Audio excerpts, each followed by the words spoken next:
राम राम जी सारे, मैं आपका रणबीर धनखड़ और आप देख रहे हो हरियाणवी संस्कृति फैन क्लब यूट्यूब चैनल। आपको बता दूं कि आज सेक्टर 6 पंचकुला के अंदर स्थापित जाट भवन के अंदर सर्वधर्म जाट सभा के द्वारा एक जाट समाज के लिए एक सम्मेलन का आयोजन कराया गया था, जिसके अंदर समाज के काफ़ी गणमान्य व्यक्तियों ने हिस्सा लिया और इस दौरान काफ़ी वक्ताओं ने अपने भाषण के माध्यम से जाट समाज में फैल रही कुरीतियों और जाट समाज के उत्थान के बारे में अपने भाषण दिए। करते अपनी कौम का ये जो हमारी जो धरती वो बनी रहनी चाहिए, इसके लिए हमें यूनाइट होना पड़ेगा। आज नहीं तो कल होना पड़ेगा, क्योंकि समाज में जो व्यवस्था जा रही है वो हमें काट रहे हैं। एक वर्ष जो 35 का नारा है वो हेट स्पीच हो रही है, बट हमें इस पे ध्यान नहीं देना। हमें अपनी खुद को स्ट्रेंथन करना है, खुद पे कार्य करना है कि हम एक रहें।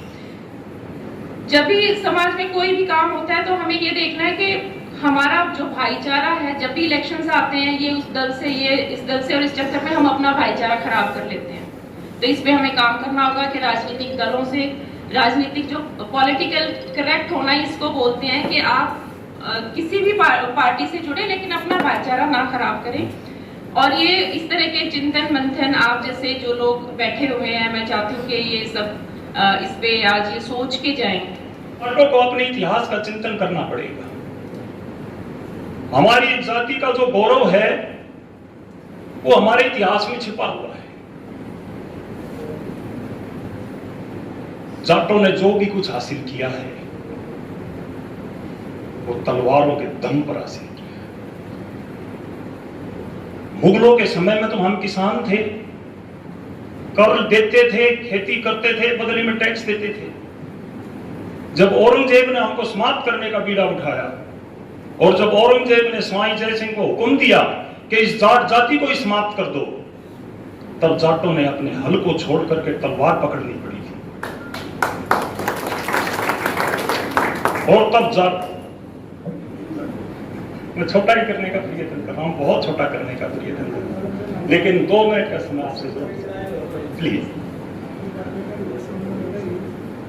तो जब औरंगजेब ने ये हुक्म दिया कि इस जाट जाति को ही समाप्त कर दो, तब जाटों ने मजबूरी में तलवार उठानी पड़ी थी।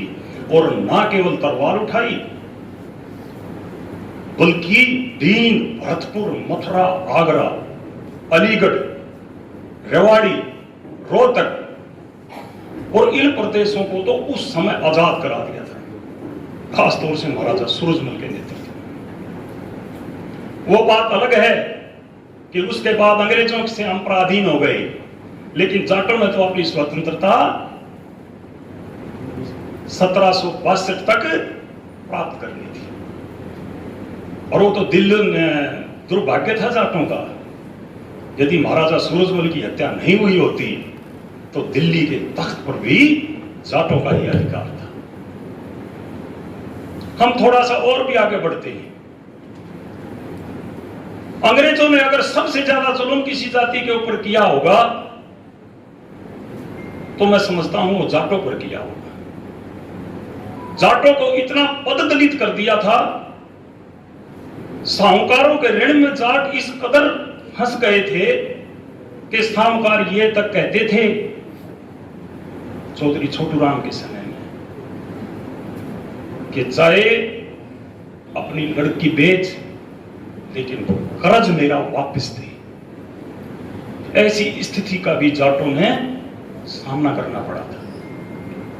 हमें याद करना पड़ेगा चौधरी छोटूराम को, कितनी विकट परिस्थितियों में उसने जाटों को इन साहूकारों के चंगल से मुक्त कराया और जाटों का गौरव जो अभिमान था वो पुनः दिलवाया। मैं नवीन चौधरी, दिल्ली से। मैं सुप्रीम कोर्ट में प्रैक्टिस करती हूँ।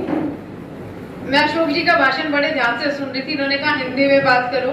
मैंने जब प्रैक्टिस शुरू की तो मैं बहुत फ्लुएंट इंग्लिश में भी बात करती थी, हिंदी में भी करती थी, बट सब बुद्धू बना के चले जाते थे फीस के नाम पे। जब से अपना जाटू बना दिखाया, डबल फीस आती है, तो हम अपनी जाट भाषा को हम तो नहीं छोड़ सकते। जब से जाट भाषा बोलनी शुरू की, भाई लगते बाढ़ लगी, फीस पूरी दे के जाइयो, तो जो अपना रोग है ना वो हम खत्म नहीं कर सकते। अब वो हमने देखना है कितने आदमी में कितनी समर्पण की भावना है। इसको जगाओ ताकि हमारे समाज का भला हो।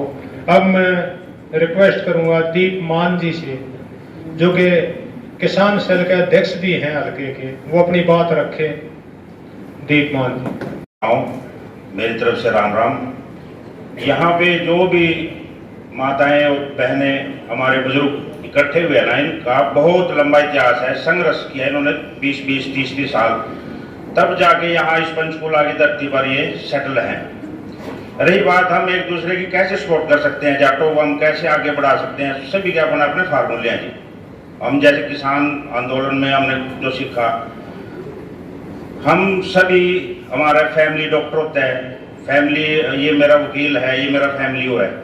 कभी भी किसी भाई ने ये नहीं सोचा भी मेरा फैमिली वाला किसान हो। वो संगठन हमें चाहिए जो हमें एक कर सके, एक छत्र पे ला सके, एक स्टेज पे ला सके, एक मंच पे ला सके, एक साथ आ सके। सारी एरोगेशी, सारी दुश्मनी सब एक साइड रख के हमारी कम्युनिटी के लिए एक हो जाओ। ये कि हम टांग खींचने में ज्यादा विश्वास करते हैं, हाथ बढ़ाने में कम। हमें एक दूसरे के लिए हाथ बढ़ाना चाहिए, टांग खिंचाई छोड़ दीजिए। लोग हमें मेंढक बोलते हैं कि जैसे मेंढकों की दड़ी नहीं भरी जा सकती, वैसे जाटों को इकट्ठा नहीं किया जा सकता। पर मैं कहती हूँ ये गलत है। आज हम 100 लोग, 150 लोग इकट्ठे हुए हैं, तो ये भी एक दड़ी भर ली हमने।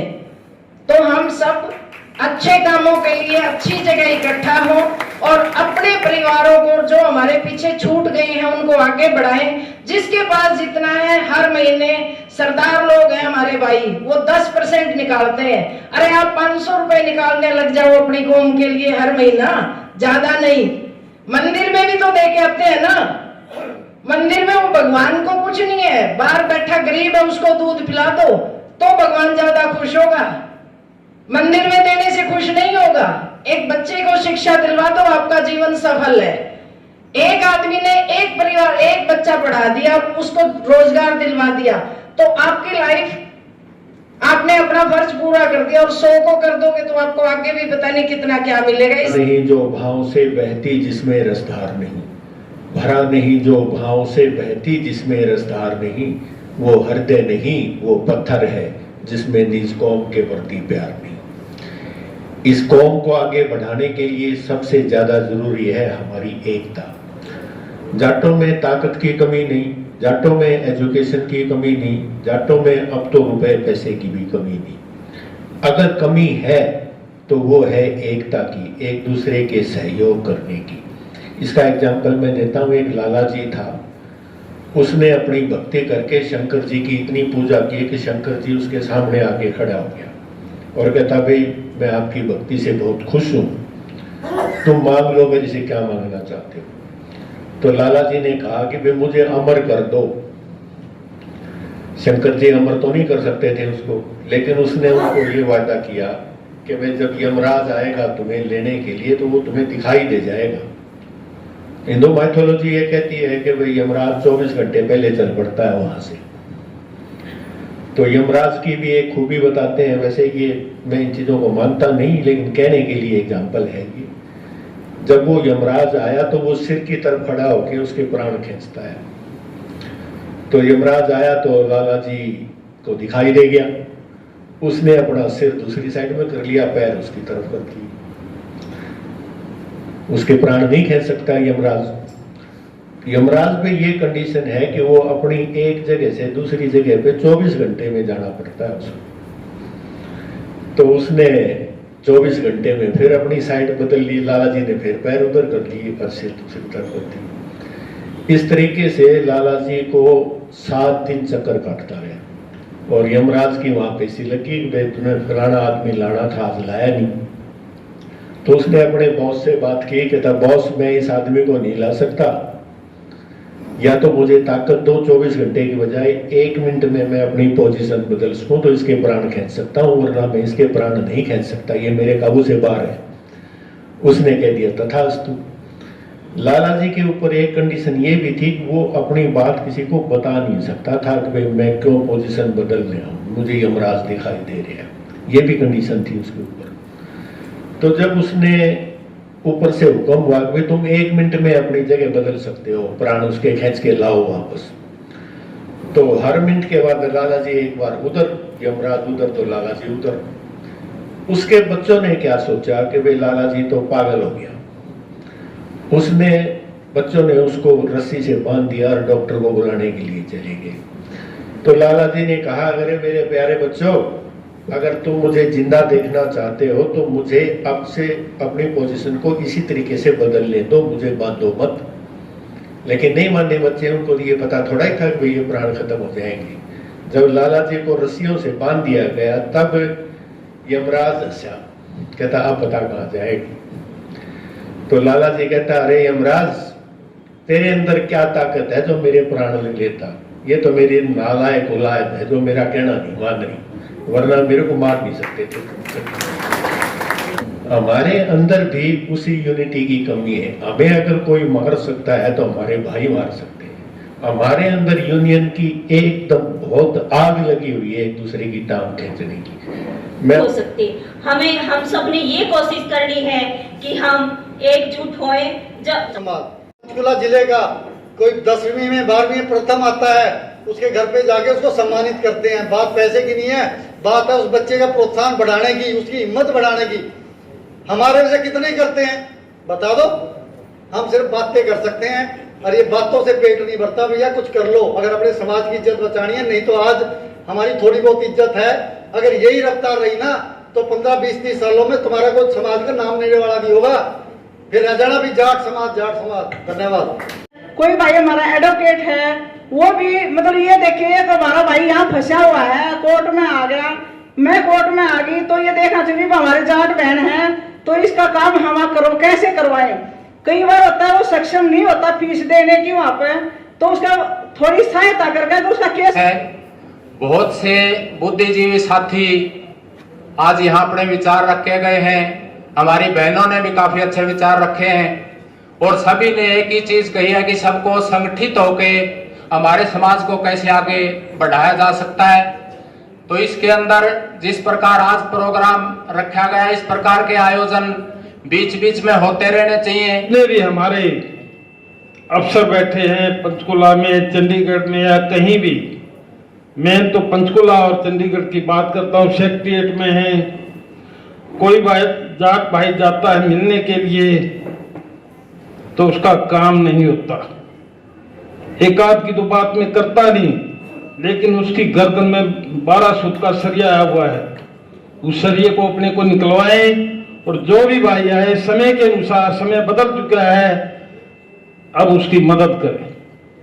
जैसे एक भाई ने बताया था कि जब वो अफसर है तो ये सोचता है मैं गांव के काम नहीं करूं, और बाद में ये सोचता रिटायर होने के बाद कि मैं गांव में जाऊं और मेरी इज्जत हो।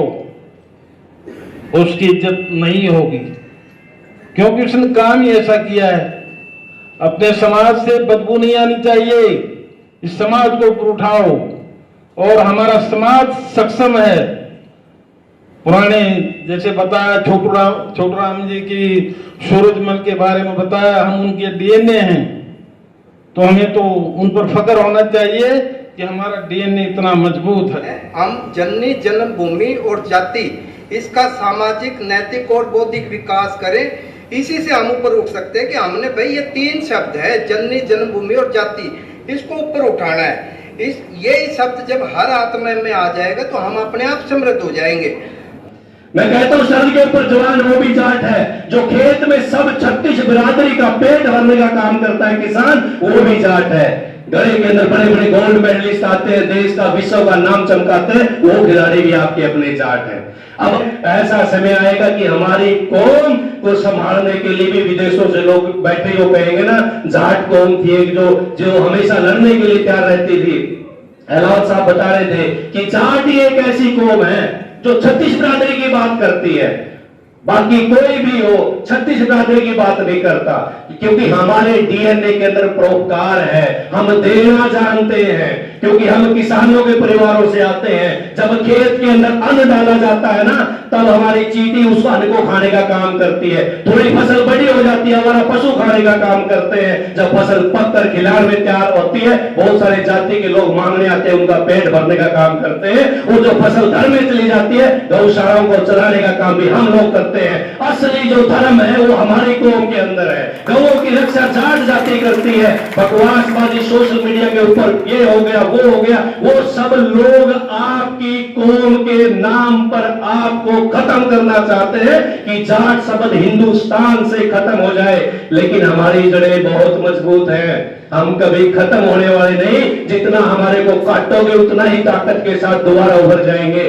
सर्व धर्म जाट सभा अपनी कौम को इकट्ठा करना चाहती है, एक प्लेटफॉर्म पे लाना चाहती है। हमारे जो सामाजिक जो त्योहार है हम उनको इकट्ठा मिलकर मनाना चाहते हैं। और मैं जो मेरे 60 साल से जो 50 साल से जो बड़े मेरे बुजुर्ग हैं, वे खंड का जरूर बन दिया करो भाई, मेरी गुजारिश है। क्योंकि ये हमारी संस्कृति है, हमें ये नहीं, मैं भी बता रहा हूँ बहुत आते बड़ा छोटा हूं तो मैं फिर बात रहा कोई गाड़ी में मैंने जो बात करता तो बहुत बड़े से मैं कोई बात करे चालो तो मैं चला गया लोगों ने बड़ा बड़ा तरीके से बता दे।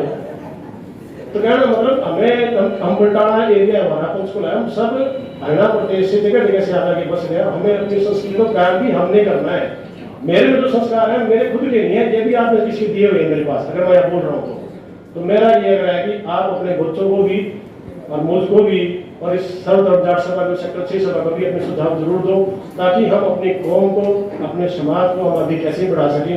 आप सभी ने मुझे मान सम्मान दिया, मैं सभी का धन्यवाद करता हूँ। जय हिंद, जय हरियाणा, जय जवान। सभा की तरफ से जो प्रोग्राम किया इन्होंने बहुत अच्छा और बहुत शांतिपूर्वक किया है और हम इनके बहुत शुक्रिया अदा हैं। और जाट भवन के लिए हमेशा जब भी जरूरत पड़ेगी हम इनके लिए जो है तैयार हैं। और आगे से सभा की तरफ से है, सभा हर साल जो है फंक्शन, एनुअल फंक्शन हमारा बसंत पंचमी पर करती है। और बसंत पंचमी पर जो भी हमारे बच्चे शिक्षा के अंदर या स्पोर्ट्स के अंदर लड़के या लड़कियां को सम्मानित किया जाता है जाट सभा की तरफ से। Thank you very much. मैं आप सभी से इजाजत लेती हूँ और आप जलपान ग्रहण कीजिए। थैंक यू सो मच, आप सभी का यहाँ आने के लिए धन्यवाद।